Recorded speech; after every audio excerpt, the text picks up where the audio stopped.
the pattern of orthopedic surgery has changed over a period of time.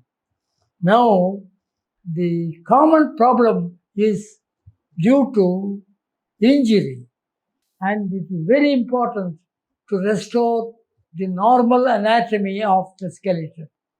And it has been possible to do that with the modern techniques which was evolved over a period of time.